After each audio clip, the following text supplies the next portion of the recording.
Hey, the DJ. This is Topical Applications on WODU, where we sit and just have a conversation for the next hour or so and hang out and talk about things that are going on in the world around us. Some things need to be talked about, some things are tough to talk about, and, well, some things might just be fun. Who knows where it's going to take us today? Actually, I do know where it's going to take us today. I have done some preparation, luckily, and today's show is all national and international topics. We are going to discuss Michael Moore and Glenn Beck. That's right. Left side of the spectrum, Michael Moore. Right side of the spectrum, Glenn Beck.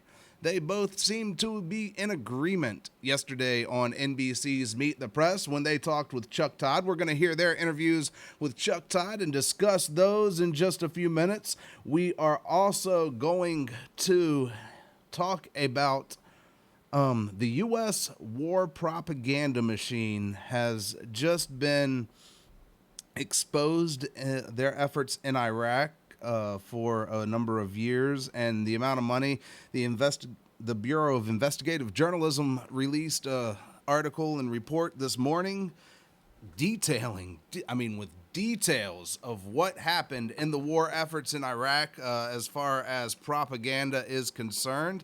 So we're going to talk about that, have a special guest join us hopefully, and we are also going to discuss the Colombia government / FARC forces peace accord, which was rejected by voters in Colombia by a very small margin. We're going to get into the details of that, talk about that, all on today's Topical Applications here on WODU. I am TJ the DJ. This show happens each and every Monday from 10:30 a.m. until 11:30 a.m. So I hope you join us for more Topical Applications weekly as directed by TJ the DJ here on WODU, the heartbeat of Old Dominion University. So like I said yesterday, Chuck Todd interviewed both Michael Moore and Glenn Beck, luckily not at the same time because that probably wouldn't have fared well based upon their both polarizing views. However, they did seem to be in agreement. I was just happened to be flipping through the channels. My normal Sunday morning show, CBS Sunday Morning, was not on in lieu of football in London, American football in London, and so I just decided to tune in and hear what Chuck Todd had to say on everything that's going on around the country and world, and I was highly impressed with what I saw. Michael Moore and Glenn Beck. Michael Moore, of course, activist, filmmaker. Glenn Beck, right side of the political spectrum pundit, founder of theblaze.com. They both seem to be in agreement about where we need to head in a direction for this country based upon what's going on in the election. So we're going to start off. I'm going to lead off with the interviews. We're going to hear first from Michael Moore and Chuck Todd, and then we'll play the portion of the show with Glenn Beck and Chuck Todd, and then we'll discuss it. I'll break it down how I viewed it, and hopefully, we kind of go somewhere, learn something with this, and see what people have to say. Once again, Michael Moore, Glenn Beck seemed to be in agreement yesterday on Meet the Press, NBC with Chuck Todd. And here is Michael Moore's portion of that interview yesterday on Meet the Press. This morning are two people who have bucked the establishment themselves. From the left, filmmaker Michael Moore. And in a few minutes, I'll talk from the right to broadcaster and founder of The Blaze, Glenn Beck. But joining me first is Mr. Moore. Michael, welcome back to the show, sir. Thank you. Let me start with something you wrote a few months ago. You believe Donald Trump is going to win this election. You believed it before the convention, and you wrote this. From Green Bay to Pittsburgh is the middle of England, broken and depressed, struggling, the smokestacks strewn across the countryside with the carcass of what we used to call the middle class, angry, embittered, working and non-working people who were lied to by the trickle-down of Reagan and abandoned by Democrats. And I know after the debate, you were unlike many. You thought Trump was successful in what he needed to do. Explain. Yes, I don't want him to win. Let's just make that clear. I've been trying to say for months here, I live in Michigan, and across the Midwest, across the Rust Belt, I understand why a lot of people are angry, and they see Donald Trump as their human Molotov cocktail that they get to go into the voting booth on November 8th and throw him into a political system that has made their lives miserable. And so I think at the convention, I was worried Democrats, the Clinton campaign, were all doing an end zone dance when they were only on the 50-yard line. And this celebrating after the debate, everybody needs to have their game face on here and realize that Trump can win. He can pull this off, and everybody has to be at full force here. Otherwise, it has a chance of happening. And I've lived long enough to know where I've seen, I've never thought a B actor whose co-star was a chimpanzee would ever be president of the United States, or George W. Bush, who was just completely not there himself, that he could ever get elected. Well, I take this seriously now, so I don't just, Trump is not just comedy to me. I think that people see that he is maybe their messenger, even though they don't necessarily like him or agree with him so much. I think that they love the idea of blowing up the system. Do you think every time a newspaper editorial comes out and denounces Trump, and every time a former cabinet secretary in a Bush administration comes out and denounces Trump, do you think that backfires? Do you think that it oddly reinforces Trump's message? I think a lot of people who have seen their livelihood vaporize, who are no longer part of the middle class, who are struggling to survive, pay no attention anymore to what the media or the people in power. They've lost all credibility, I think, with a lot of people. I mean, just take what's happened from how we got into the Iraq War. Where was the media on that before the war?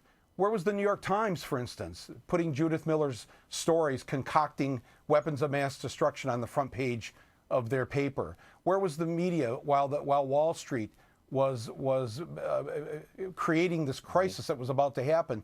I mean, so people don't trust the media. They don't listen to it, and for good reason, because the media has let them down. The rich and the powerful have let them down. They used to believe in that. They used to vote for the rich and powerful. And a lot of them aren't going to do that this time. And they, for some strange reason, see Donald Trump as their means to get back at this system. Will they ever see Hillary Clinton as somebody that can change the system and make their lives better? I hope so. But how does she do it? How does she convince them? Or do you think that she just carries too much establishment baggage? Yeah, well, yes and no. I mean, look, she's also creating history here. I mean, we have a chance to elect the first woman president in this country. This rarely gets discussed anymore. But I think that, I ask people say, well, I don't trust Hillary, or she's not trustworthy. And I'm like, what did she ever do to you? Well, it's like, did you she was going to water your plants for you while you were gone for the weekend, and she didn't, so she's not trustworthy. What is this? No, clearly Democrats let him down, right? I mean, is that the issue here? And she's just another Democrat, and they don't trust them anymore? I don't think people do trust the Democrat. How else could a socialist win 22 states? I mean, in my state of Michigan, Bernie Sanders won. If Hillary Clinton and the Democrats had a that right there, Michael Moore talking on NBC's Meet the Press with Chuck Todd yesterday. And in just a minute, after we talk about what Michael Moore had to say, we're going to listen to what Glenn Beck had to say in agreement with Michael Moore. Glenn Beck and Michael Moore did agree yesterday on some points on NBC's Meet the Press with Chuck Todd, and it was, I don't know, maybe it's Armageddon, who knows. Of course, Michael Moore, the left side of the political spectrum activist filmmaker. Glenn Beck, right side of the spectrum pundit, I guess, if you will, talking head. And, Michael Moore basically saying that while, he doesn't want Donald Trump to win the election because it would not be a great path for this country.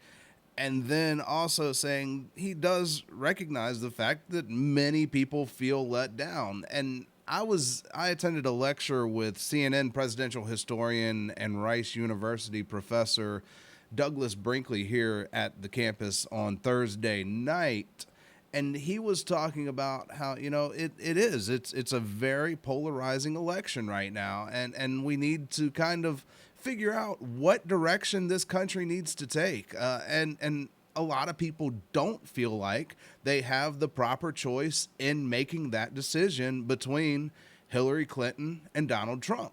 And so it's a conversation we need to have, and I'm glad that I stumbled upon these interviews yesterday with Michael Moore and Glenn Beck on Meet the Press, because I was very surprised to hear the next statements that you're about to hear come out of Glenn Beck's mouth. And he basically said that he wasn't going to outright agree with Michael Moore on the air, because then it would be all over the internet. However, he did make some great points, and they were in conjunction with what Mr. Moore had to say right before Glenn Beck. So now we're going to go back to these interviews, and here is Glenn Beck speaking yesterday on NBC's Meet the Press with Chuck Todd. I am TJ the DJ. This is Topical Applications on WODU. Glenn Beck, founder of The Blaze, himself an anti-establishment type of guy. Mr. Beck, welcome back to the show. Thank you very much, Chuck. You know, the last time you were on, you said the following to me. You said, I don't belong to anything anymore, and I want to feel like I belong to something. I don't even like my country is even the same. I don't belong to anything. Nobody's listening to me, and I don't have any levers that control my own life. You were sort of describing the way you feel as if there are people out there, and I had somebody else describe it to me, they feel homeless in their own country. Is that what you were trying to get across? Yeah, and that's not just describing me. I think that's describing a lot of people, and I can't actually bring myself to say that your last guess was right, only because then there will be a YouTube clip of me saying that, and it will be used against me. By the way, I think Mr. Moore probably doesn't want it, is worried about the same thing for him, right? Yeah. Right, but there is, he has diagnosed the problem in the country. Nobody feels like they're listening. We're shouting over each other, and everything. I mean, I was watching the first 20 minutes of the show. Gee, who would have guessed those guests would have said those things? Everybody feels like there's a play going on, and we're just watching it and looking at each other and shaking our heads in disbelief. And nobody's listening to the hardworking American who doesn't feel like they belong to anything anymore. In fact, it's almost as if we're standing outside and we're not being invited to this party at all.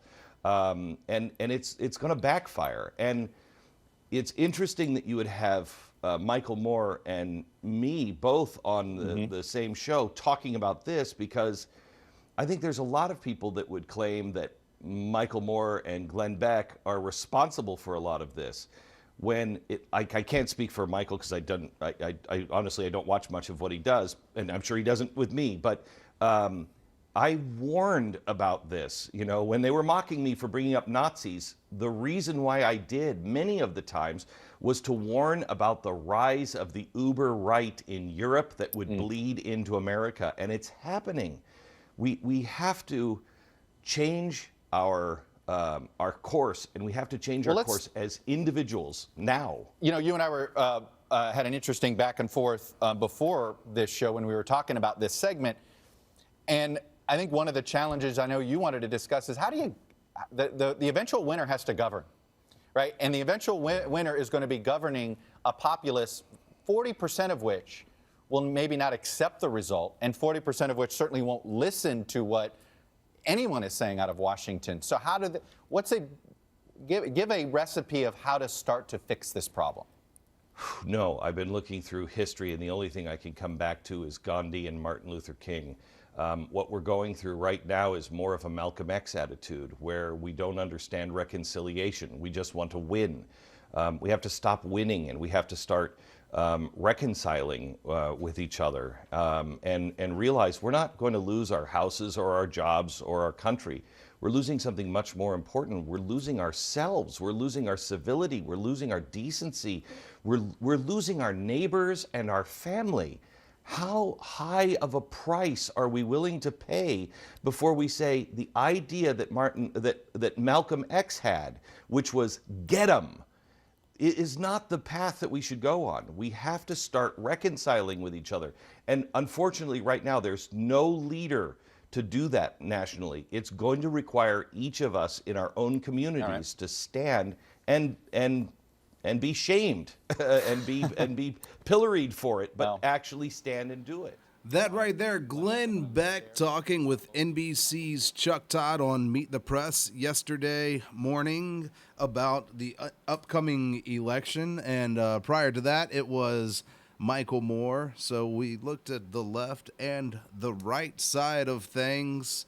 And it's interesting to find those two to be in agreement when their entire careers have been polar opposites. Beck even references the fact that they are polar opposites on the political spectrum, yet they seem to be sharing the exact same message yesterday on TV. And both, they rightfully so have concerns for their agendas. Beck, like he raises the fact that we're seeing an uprising of the uber right, similar to what's happened in Europe, and it's troubling to think about that. Talking to friends of mine who do advocacy work in Europe, it troubles me to hear that we still have to deal with fascist elected officials. We still have to deal with, extremely racist people holding office. We still have to deal with people not being respected of their basic human rights and dignities. And it goes to the fact that Beck said, Chuck Todd stated that that they were homeless in his home country, I think is what Beck said there. And, that is a refugee, basically. And many people feel that way in the United States right now. So we need to have this conversation. What is the proper direction for the country? Do we choose a leader who is openly racist, expected to be extremely fascist and totalitarian? Many newspapers have come out against the Trump campaign for presidency. Some have gone as far as to say they do not support Secretary Clinton for president. However, they do know that Donald Trump is not the right choice. And then there's, a lot of people saying that they just don't, want Secretary Clinton for a president based upon her perceived track record in the public eye. And so again, these are two polar opposite views. A lot of people feel let down from the Democrats based upon what happened with the Bernie Sanders campaign. And so a lot of people are feeling disenfranchised, and we saw it evident in the debate on Tuesday night. I know last week we covered presidential debates in detail on this show, preparing to be more informed consumers of the democratic process in this country. And, Beck references these candidates are just shouting over each other. They're not really talking to the people. They're talking or yelling at each other. And it's like bullies on a playground. Hey, it just got dark in here. Oh, well, I guess we'll go dark for a while here on that. There it goes. It came back on. All right. Threw me off a little bit there. Anyway, so it's like, bullies on a playground. However, both seem to be bullies in the public mindset right now. And, Beck furthered those statements by saying nobody's listening to the hardworking American. And that's where Beck and Moore really, really, really found common ground. And it's interesting that they're both finding common ground on that situation because, Moore tends to come across as a somewhat more compassionate viewpoint, whereas Beck comes across as a hardline, hard-edged type of viewpoint. So it's interesting to see the two agreeing, and then the fact that Glenn Beck invoked the names of Martin Luther King and Mahatma Gandhi, that was interesting to me. I was really impressed with that. And so the question comes up, what's going to happen in these next 30 some odd days leading up to the election? Are we going to get further and further apart, or are we going to come together as a nation and rebuild? We have so many issues, so many concerns, both domestically and internationally. It's time for us to come together and reconcile. As Beck said, I think the quote was, "We have to stop winning and start reconciling with each other. We're losing our neighbors, our families, our friends over something like presidential politics." And that's not where we need to lose each other. We need to come together, if anything, right now during this heated election. When I went to see Douglas Brinkley speak at the President's Lecture Series here on Old Dominion University's campus last Thursday night, he said that we need to come together as a country. And he was presenting it as an unbiased historian. He is one of the leading presidential scholars and historians in the country, professor at Rice University. He's a fellow at the Baker Institute. So he really brought an interesting perspective to the table in talking about what's going on with the president. Of course, that wasn't the main topic of his talk. His talk was the evolution of the American presidency and where we are today. And it's an interesting conundrum that we do face. I personally, I am an informed participant in the process here, so I have I think a lot different perspective than many of the the average in the public eye, and I try and help keep people informed, and you try and leave bias out of it when it comes to a situation like this, because that is how you lose friends, and that is how you lose people that we need to come together with. So we need to make sure that, like Beck said, we stop trying to win and begin reconciling with each other. Find common ground. I've done some work in D.C. on Capitol Hill with New Jersey Senator Cory Booker, and he is known as kind of the common ground senator. He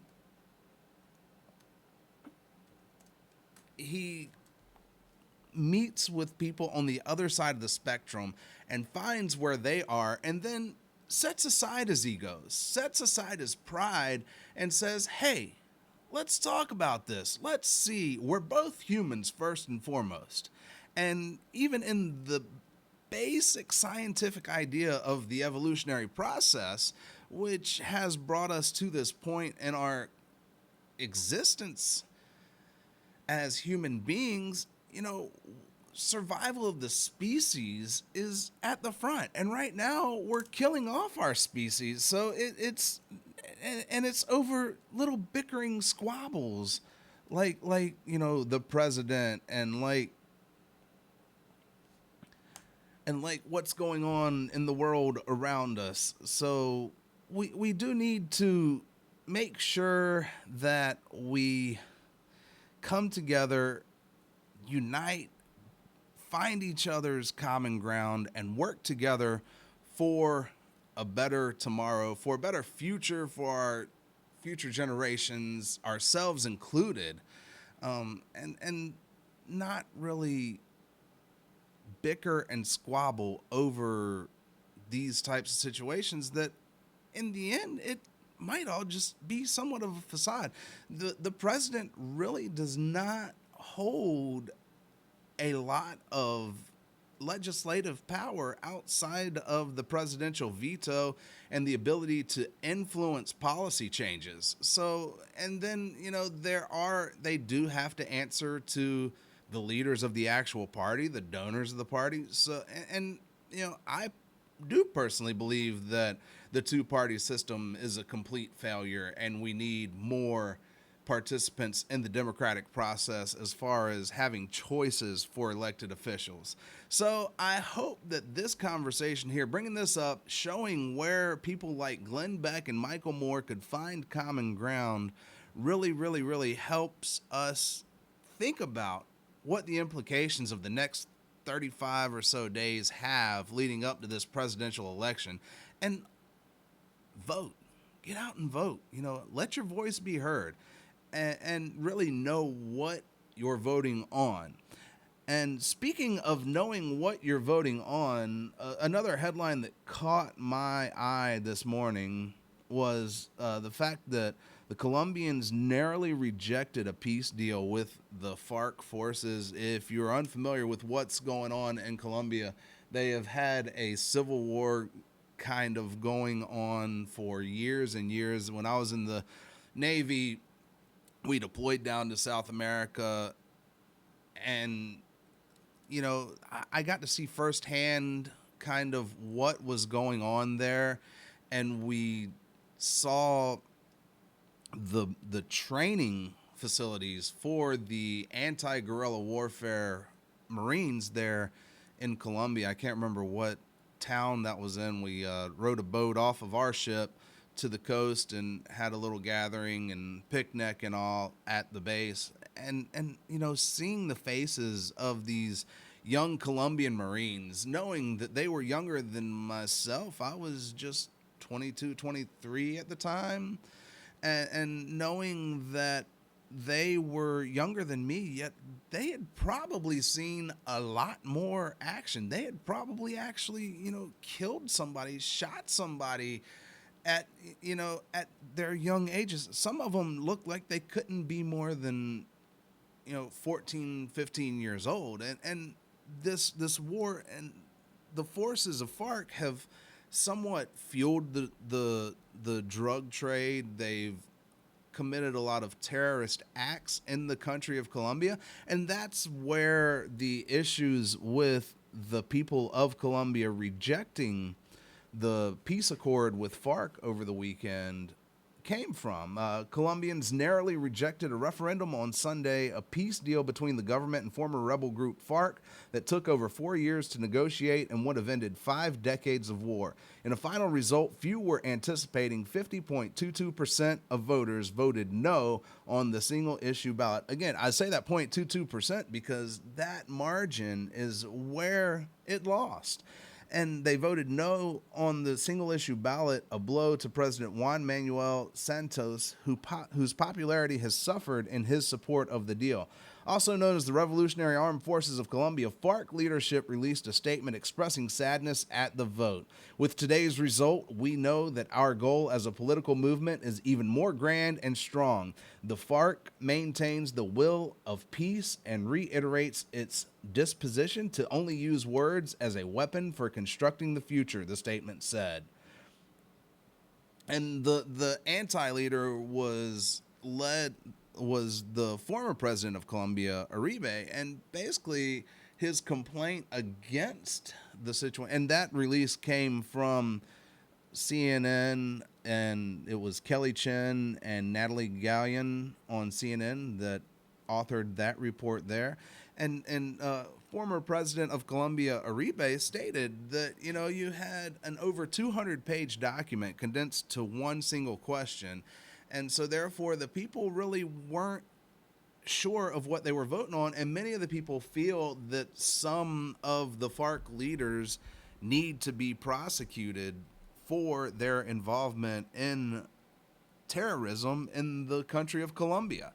And so they do have a legitimate complaint. However, it seems that a lot of policy typically gets passed and then fixed. So the issue here was, why didn't they just work on it? It's not like it was a decision made in haste. Like I said, it took over 4 years.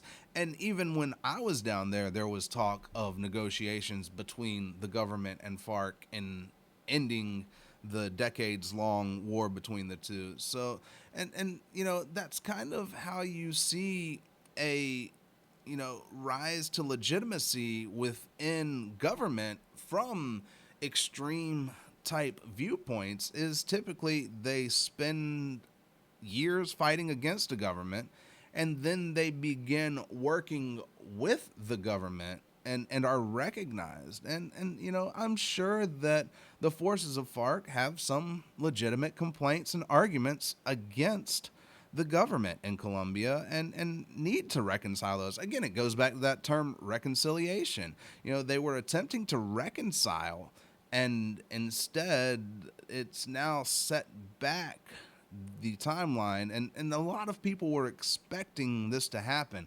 Like I said, it just barely passed. I think it was slightly over 13,000 votes is how it passed. So again, it's completely polarized. So when we look at these issues, it's not just the United States of America. It's happening globally, and that's the thing. We are in a global environment now, so we need to make sure that we are informed citizens of planet Earth, not just what's going on in our own backyards. I'm TJ the DJ. This is Topical Applications on WODU, the heartbeat of Old Dominion University, and we're going to take a little breather and hear a little ditty about the topic of the next segment here on Topical Applications, WODU, the heartbeat of Old Dominion University in the beautiful Webb Center right here on the campus in Norfolk, Virginia.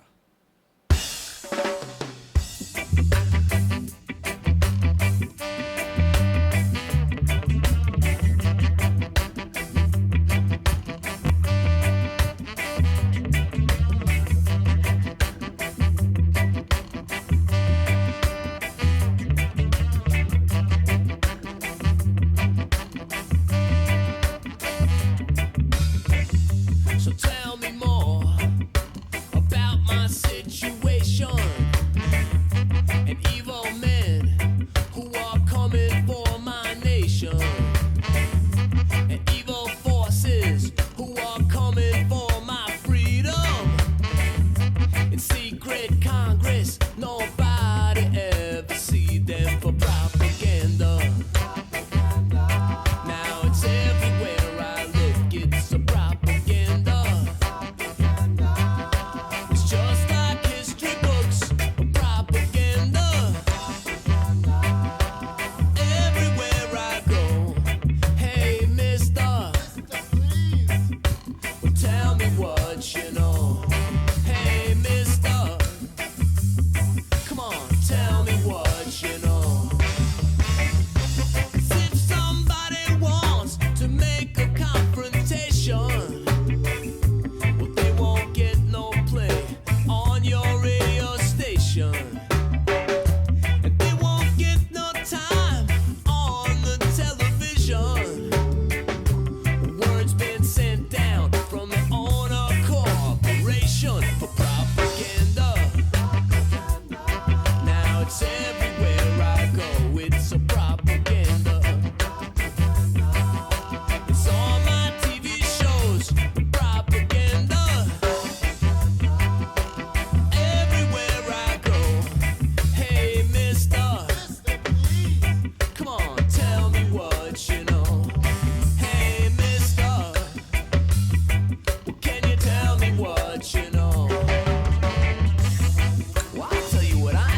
crimes written in my paper. The racial prisoner who's wondering why his charges. Secret meetings in taxi cab garages. Propaganda. Now it's everywhere I go. Another propaganda. Man, it's on my radio. Propaganda. Everywhere I go. Hey, mister.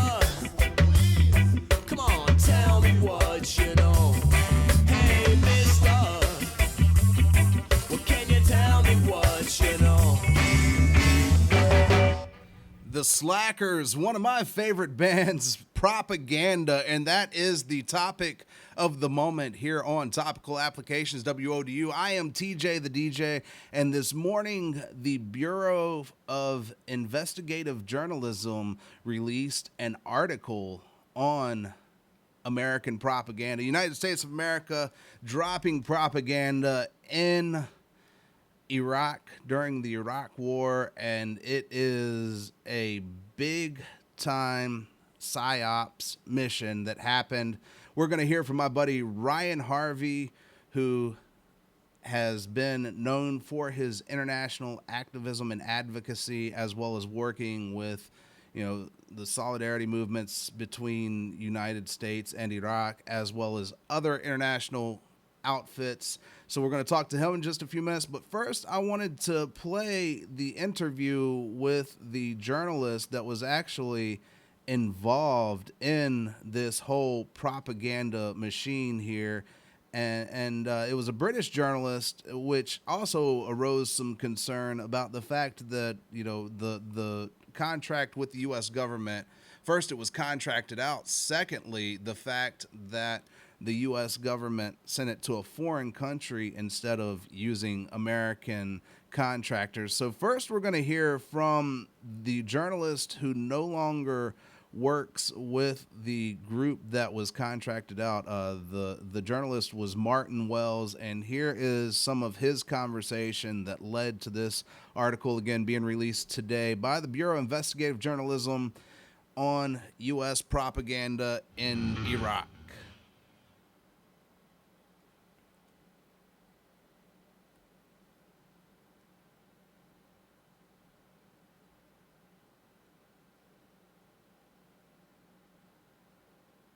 And it's taking it a minute to load here. Let's see. We're going to have to refresh this. Anyway, we are going to get back into this here in just a second. There it goes. And here it goes, right here. I got a phone call from my agency, who I worked with and got lots of work from, saying, would you like to work abroad? It's quite an interesting role. I was like, okay, yeah, but the interview's tomorrow. You need to get here for the interview tomorrow. And so, okay, yeah, no problem at all. I'll come on up. The address I was given was in central London. I went into the building, up to the 6th floor, and there were guards on the 6th floor, which I thought was quite odd. And it turned out to be a military media kind of intelligence unit. And they showed me around. We had a quick chat, and I must have been there for about 20 minutes, and that was it. And they said, right, great to see you, thanks very much. And I asked, okay, so when will I hear if I've got the job? I said, oh, no, you've got it. And I said, where am I going and when do I start? They said, well, your tickets will be emailed to you later today. You'll be going out on Monday morning. Okay, this is a Friday.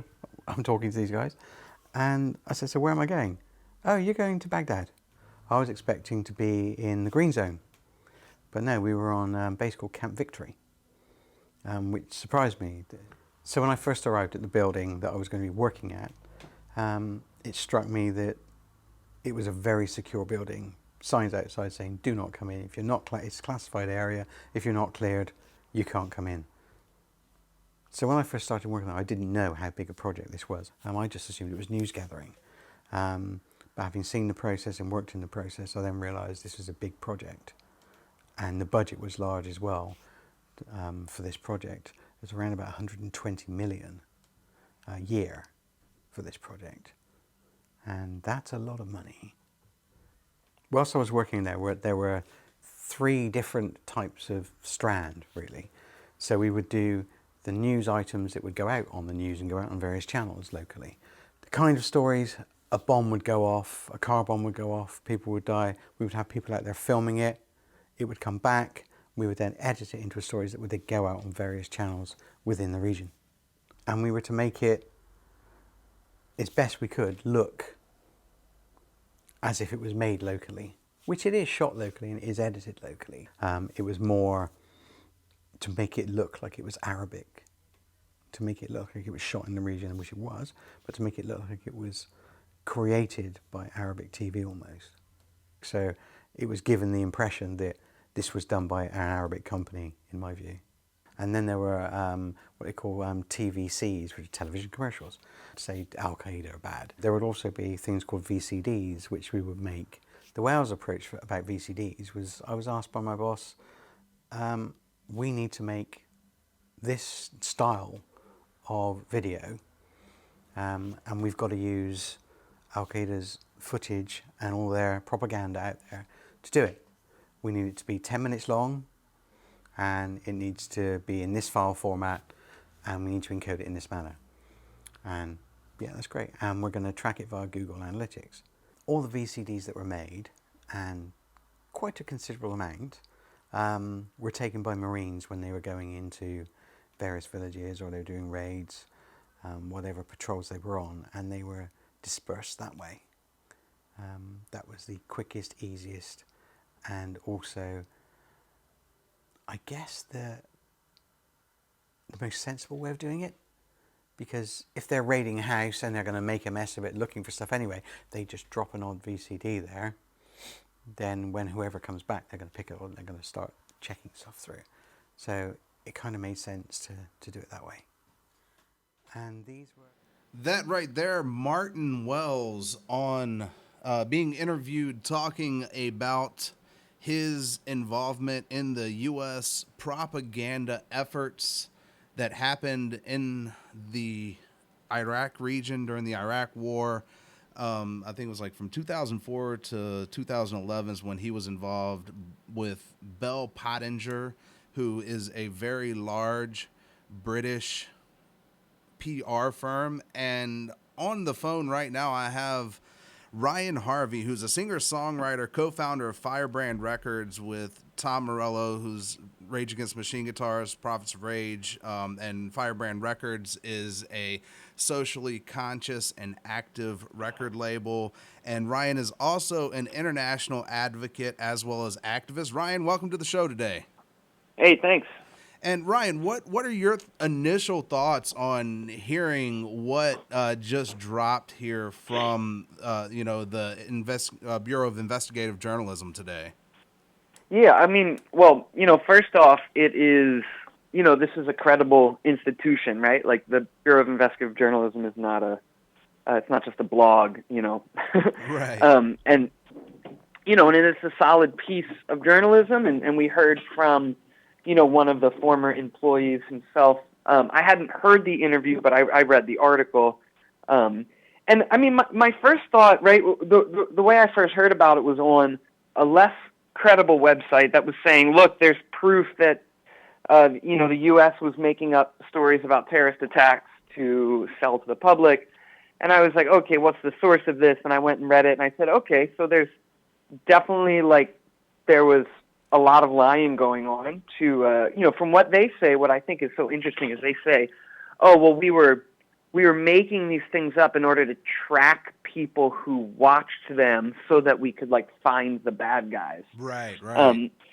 And my initial thought, right, is, first you think, okay, wow, this is some crazy, secret intel, blah, blah, blah. And then you start thinking, well, what else do we know about Iraq? We know that from former soldiers who were part of the occupation that a lot of the intel that they had was totally useless, false intel, to solve a, sometimes it was as simple as a personal vendetta, sometimes it was political.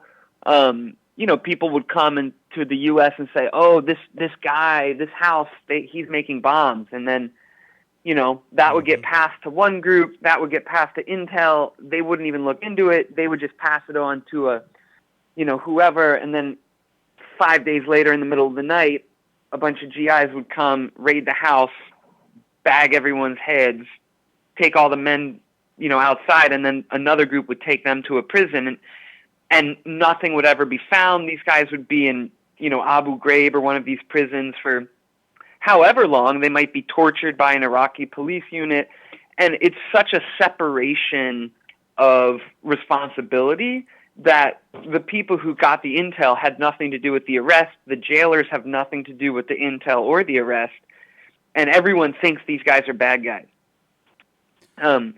So part of me was thinking, this could just be some company that made millions of dollars just playing off of this idea that, like, they were finding intelligence that they might not even have ever found.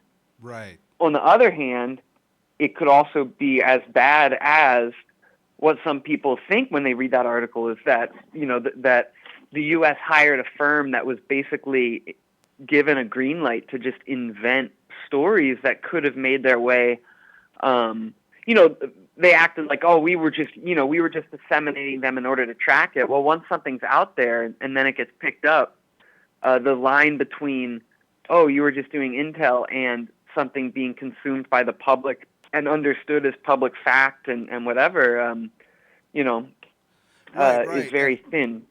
Yeah, and this definitely does blur the lines of journalistic integrity and propaganda, because they were pushing themselves as, journalistic type stories, yet it is clear based upon this article, and like you said, the Bureau of Investigative Journalism is an extremely international credible source, and it also goes to make me question the validity of David Petraeus, who was the general in charge over top of this program, and the references in the article refer to PSYOPs programs specifically carried out by the United States military. How does that convey, as far as your work on the international scene in advocacy, like, how have you seen governments use that type of PSYOPs material against people in uprisings of the people?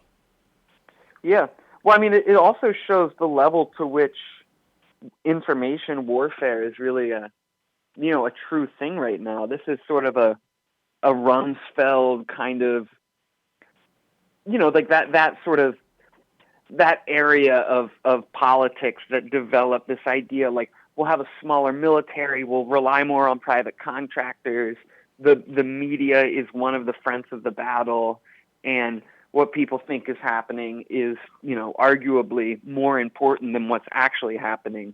When we're thinking about these people having the kind of public consent for what they're doing.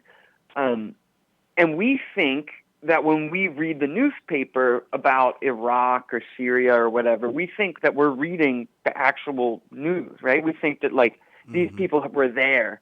But then you find out, well, no, maybe in the best case scenario, the journalist was actually there. More likely, somebody locally was there, was paid for information, and then the journalist wrote something from, maybe they were in Lebanon or something, maybe they weren't even in Iraq or Syria. But then even worse case, and this happened all the time in Iraq, the media was just writing stuff based on briefings they got from the Pentagon. Right. And the Pentagon would say, we had an attack here, this is who did it. And then the journalist would say, according to a source, and that source would be a Pentagon briefing, written by somebody who is involved in, probably there's a chance that PR firms like this one in Britain were actually crafting these memos for the Pentagon, because that's what PR firms do, right? They write press releases, they develop language, they develop ways of framing stories. So we're actually finding out that, wow, so the Pentagon had a budget for PR? Yeah. Right? Like, yeah, and it I thought the free media was supposed to take care of the news, right? Yeah, and it kind of carries on a I don't know if I could call it an ironically rich tradition of U.S. war propaganda. And course. I also want to hear how you think this carries over to, because your roots are actually in community organizing in Baltimore. How does Yeah. this carry over to what's happening in the current state of affairs in the United States of America right now? Sure. Well, yeah. Well, look. The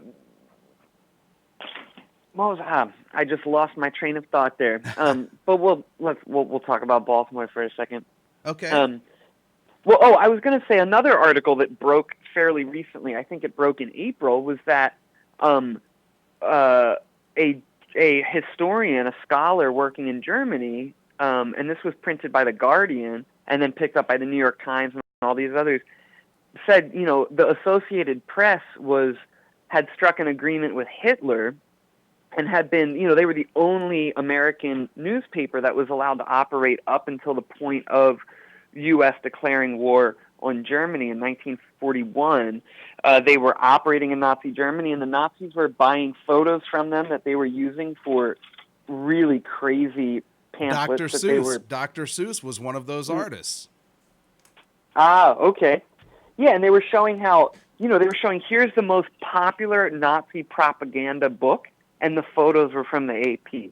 And then they said, basically what this person found now is that part of that agreement was that the AP agreed not to publish anything that would put the validity of the Nazi regime in question. So they had a little bit of wiggle room to say, well, this wasn't good, but so a lot of the stories that they were producing were coming from, and it wasn't necessarily because the AP agreed with Hitler and they were fascist or anything. It could be, more likely, they just wanted to make money and they controlled the market. So they were like, it's not that they agreed, but they clearly didn't disagree. So the work went on. And we have to think about that when we're looking at who's given access right now. The AP has access in, for instance, North Korea, which a lot of journalists don't. And when we look at who's able to operate and where's the information we're getting coming from. So when we look at it locally, yeah, I mean, the first thing I think of is how the media typically still is using, the police in the United States see themselves as being, for the most part, in most places, see themselves as being an army that is engaged in a war. It might not be specifically a war against all black people and the heads of the police, but the majority of the soldiers that they're thinking they're up against are black. Public enemy number one, according to Richard Nixon, is the war on drugs. Yeah, and it's a war, and it's not just that the police look like soldiers. No, the strategies come from the military, the tactics come from the military. In Baltimore, the police typically drive around at night with their lights on in the back, right? So when you see a police car from behind, the lights are always on. Where did they learn that from? Well, they learned it from the D.C. police. Where did the D.C. police learn it from? A security delegation to Israel, because that's a tactic that's used by the Israeli military in Palestinian territories. So they brought that back because it's like an upgrade. It's like one step above just being present is sort of like, as the military would say, 5 levels of engagement, displaying your flag, before, indirect fire or showing your weapon or whatever.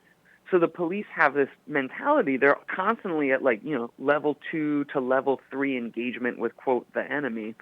And what does the media do when they're reporting stuff from the police? Well, everything, is, the suspect had a gun. Well, is that proven yet? No, it's not proven yet. Who said that? Well, the police said it in their press, release or whatever. Okay, but everything else is speculative. But when the police say something, it's taken as a form of legitimacy. Right, and that plays along with the psychological operations. Totally, and it's the same thing when the Pentagon writes a thing and says, well, suspected insurgents did X, Y, and Z. Then that's the term you use. It's suspected insurgent or just insurgents or whatever. It's the Pentagon's language. You're using it. They don't say, people who lived in the neighborhood that the U.S. evicted people from their houses from to build their base and then started raiding their houses, might have engaged in a fight with the soldiers. No, they're insurgents. So it's one thing. It's a definition that comes from the Pentagon. And the problem is that for Americans, journalism has been so bad for such a long time, and that relationship between state kind of what I would call state propaganda, like these PR firms, they're technically private state contracted propaganda, whatever you want to call it. And that was part of the reason why they contracted it out, was because it was illegal for the state to do it. Right. Otherwise, it would be like North Korea, right? But we'll just hire a private firm to do it, and then it's just business, right? But we've been dealing with that for such a long time that people like my age, I'm 32, like that's all we've ever known. So when we think like, well, why should the media if the police say it, then they should take that seriously. No, that's not how a democratic society functions, and that's not supposed to be the role of the media. The media is supposed to investigate and is supposed to interrogate, and should never be taking anything as official word. I feel like an eyewitness account is, if two eyewitnesses accounts are different, I think the media should use both of them and interrogate it and say, okay, so 5 people said they didn't see a gun, but one said they saw a gun. Does that make the one person's, should that one person get 50% of the coverage? Well, the media should look into it. The journalist should actually go somewhere and look at things, go to vantage points, interview other people. I mean, that's what you're supposed to do. You're supposed to be, we're relying on these people to vet information for us. But so anyways, going back to this story from Iraq, the thing that's crazy about it is that even, I think this is another sort of Rumsfeldian sort of thing, is that this means that the Pentagon and these PR firms, they were even trying to access information and stories before the media even found out about it, so that they didn't even have to worry about controlling the media. They're actually like creating, they were creating stories that were false, that the media would think were coming from an original source. Right. And then wild. it also makes me want to question the validity of every single story now that has come out of Iraq and Afghanistan, and what is the truth. A lot of people question what happened to bin Laden, since we didn't see anything regarding him. There was a lot of confusion regarding the Hussein family once they were evicted from power as well. So it makes you question the validity of what's going on. And talking of telling stories, I kind of want to wrap this up a little bit here, and kind of end it on a positive note, and talk a little bit about your background. You seem to hit the road nationally and internationally, and either be there as the news is happening or follow not too far behind the news happening. And can you kind of give the listeners an idea as to what I'm saying there, and why I reached out to you based upon when you were there during the Arab Spring, when you were on the shores of Greece during the refugee crisis this year? Kind of detail a little bit briefly about your experiences here. Yeah, well, yeah, and I came out of the anti-war movement, and I'm also a journalist, a sort of self-trained journalist. Yeah, I mean, this is the time period that we're living in is very significant, and I've talked to the elders about it to confirm my suspicion. But it's not just another election season. It's not just another random time period. The whole sort of global power structure is in serious question right now, and it's in flux. And there's very unprecedented things happening, and due to that, in part, the thing I think about first about this story, I thought about Syria, and I thought about how all the information coming out of Syria, so much of it is false. Whether it's coming from the regime, from Assad, whether it's coming from any other group, it's all propaganda, because people are engaged in a real war, and people want to win. you know? So it's not like they're just lying to be deceptive. Like, everyone's trying to win. And if I'm trying to win something and my heart's in it and there's something preventing me from doing it and I can tell a lie, you know, I'm going to do that, right? That's the logic of it. The problem is that there's the media is having a very hard time actually dealing with that. And part of the reason is because so many people have been, you know, a lot of journalists were kidnapped in Syria. And that was something that really started in Iraq. And this is how it ties in a strange way to the refugee crisis, is that a lot of the same groups that were kidnapping journalists in Syria are also providing, you know, the reason journalists aren't getting kidnapped as much anymore is because people are making more money charging these refugees thousands and thousands of dollars a head to take these boats to places like Greece. And literally, I mean, there's a journalist named Loretta Napoleoni who's a scholar and an expert in sort of terrorist economics, who wrote a book recently called Merchants of Men, tracking the economics of this situation. And you know, these are the kinds of examples of people who have access to real information, to real sources, who are doing the real groundbreaking work.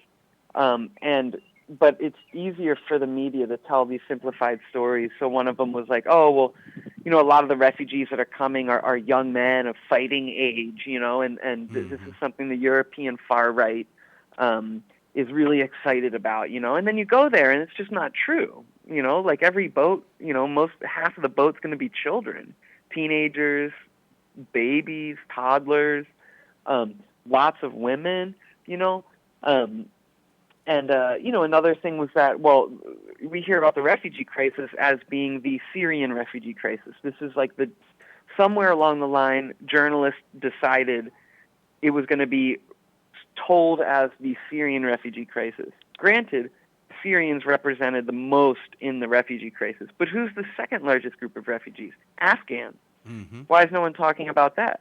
Well, because the U.S. is involved. Europe's involved. Syria, we can blame that on Russia. We can blame that on Assad. But Afghanistan, you can't blame that on Russia anymore. It's been 30 years since Russia was there. This is a U.S. situation, and it's driving refugees across the region. ISIS is operating now in Afghanistan, fighting the Taliban. Most people don't know about that. We thought that the war in Afghanistan is not even really a war, right? Isn't it over, right? But lo and behold, you know, 30-something% of the refugees entering Europe are coming from Afghanistan. And the again, third largest group. Yep. It wraps back around to that whole psychological operations, and I'm glad you invoked the term the Euro far right, because earlier in the show I played a clip from Glenn Beck, who also used that exact same term, and I was comparing and contrasting Beck and Moore, who were on NBC's Meet the Press yesterday. And, you know, and Beck said that we are seeing those far right ideologies of fascism and racism and, you know, xenophobia coming into this country and infiltrating. And I was extremely surprised to hear somebody like Beck say that. I feel like Glenn Beck's trying to, like, situate himself now as some sort of moderate, which is so interesting. But right, you know, side of moderation. When things polarize as much as they're polarizing in the U.S. right now, and especially in Europe, people like Glenn Beck become moderates, you know. Yeah. And people like Paul Ryan can come out and say, you know, oh well, Trump's a racist, and you're like, Paul Ryan, like, come on, like, it's crazy how far the right wing has shifted recently due to, and as I've been writing, I wrote a few pieces recently at truthout.org about this very topic, about the rise of the far right and its relationship with the destabilization in the Middle East. To me, so what happened, you know, just to sum it up real quick, we lost the war in Iraq. A lot of people don't admit that. The U.S. lost the war. Completely, militarily lost it, economically lost it. The oil contracts that were written by the IMF and by American sort of policymakers passed in Iraq went to Chinese and Russian oil companies. The same exact thing happened in Libya, right? The new Libyan government came to power. The majority of the gas contracts were actually sent in the direction of Russia and China. The U.S., of course, wanted to get the oil, and they didn't. They also lost the war. It was unpopular. People died. The region is destabilized. It's not what the U.S. wanted. The U.S. was hoping that going into places like Iraq and Afghanistan would actually be quick wars. It would solidify U.S. control of the region militarily and economically, and to maintain kind of the global order where the U.S. is in charge. And that's not happening because the U.S. is not the all-powerful government right now. They're fading as a hegemony, and Russia has been able to challenge the U.S., and the U.S. can't really do anything about it. So in response, what's been happening here and in Europe is that the refugee crisis isn't going to stop because the wars aren't stopping. People are going to keep coming. The Europeans are freaking out because they're like, oh, we have to take care of these people. Well, yeah, you colonize the world, and now the people from those countries are coming to live in your country to find work, and you do have to deal with it. And in the U.S., there's all of this polarization as well, and it's really, I think, a primary factor in it is that kind of white America specifically thinks and feels that their sort of place in the world is fading, and to an extent, they're right. And for me, the question is, how do we go through this process gracefully, and in a way that's like that people are actually saying, okay, like maybe our reign is over and we need to live a more humble way of life and stop living like quote Americans. Mm-hmm. As Europeans need to think about like, okay, well maybe like the European way of life is unsustainable, and it's always been based on sort of exploiting people from the global south. The global south isn't trying to hear that anymore, so you got to find the midway point. And I think a lot of this tension that's driving Trump and driving what I call the Trumps of Europe is that it's privilege, but it's also like economically marginalized people who are terrified because of all this propaganda they hear, from the newspapers and from the police and the Pentagon about how terribly scary everything is. Mm-hmm. Yeah. Anyways, that was a bit of a rant, but no. You brought it Where right we're back at. perfectly, and you even brought up something, talking about the end of the white privileged era, if we will.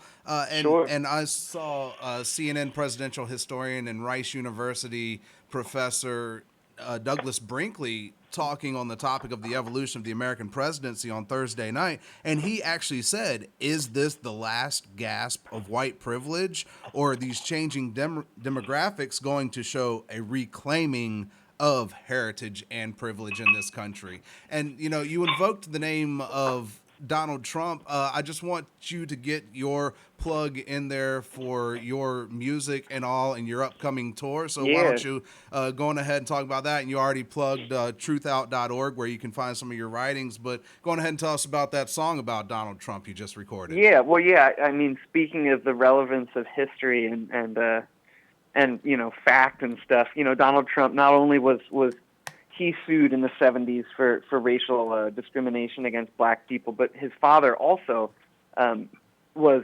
engaged in lawsuits regarding his racist housing practices, especially in New York. And it just so happened that one of his tenants was Woody Guthrie, the great folk singer and who penned "This Land Is Your Land" and X, Y, and Z. So Woody had written this song, actually a couple of songs that he never finished writing, about Fred Trump, about his racist landlord. And so earlier this year, I teamed up with Nora Guthrie, with Woody's daughter, and we sort of worked it out and turned it into one song. And then, and then I hit up Ani DeFranco and my buddy Tom Morello, and we recorded the song. It's called Old Man Trump. And we shot the video here in Baltimore to look at, like, some modern, to kind of modernize the story of what racial, anti-black racist housing policy looks like. So that video's up online. It's called Old Man Trump. That put that out through Firebrand Records. I'm actually leaving on Thursday to go tour for 10 days in Europe with my trio that I play with. We do a sort of a fusion of Arabic and Western protest folk music, which is pretty cool. And I'll be performing Yeah, a bunch of stuff. I'm in D.C. November 30th with a bunch of folks performing. We haven't announced the details for that yet. I'm out in Pittsburgh on November 3rd, or November 6th maybe it's Pittsburgh. But yeah, RyanHarveyMusic.com. You can look me up on Facebook is even better. Yeah, and we need to get you down here to the world's largest Navy base in Norfolk, right down the street from the ODU campus, to spread some of your message around here as well. Ryan Harvey, I want to thank you for coming on Topical Applications, talking about the U.S. Yeah, thank you, propaganda machine, and your intellect is greatly appreciated here today. Thanks a lot, Ryan. Thanks, DJ. Have a good one. All right, peace. Bye.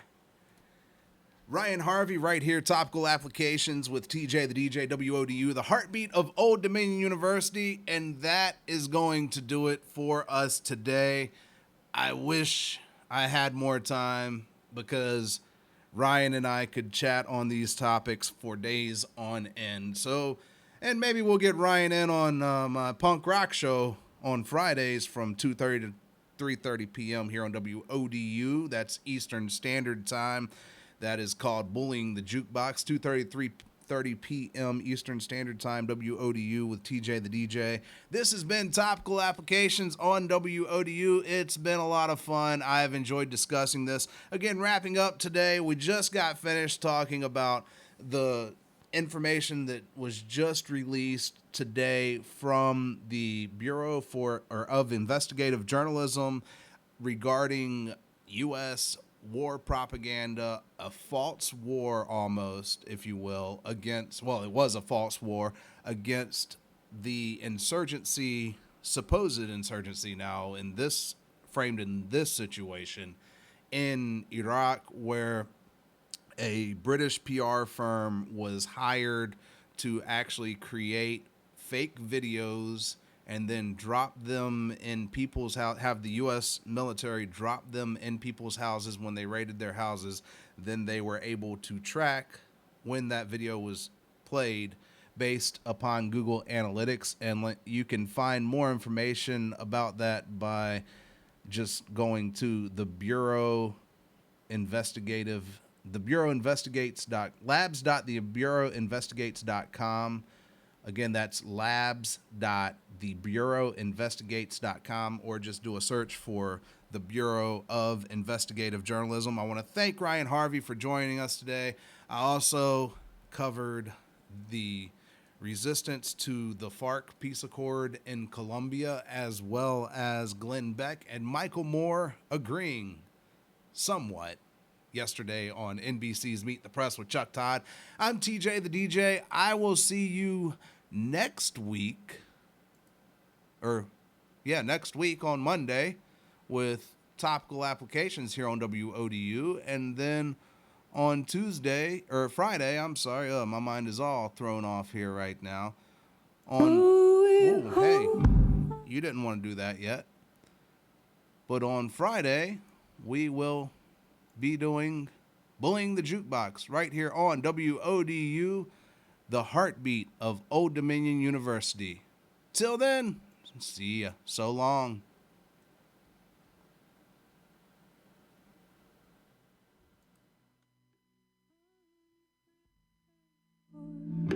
Would we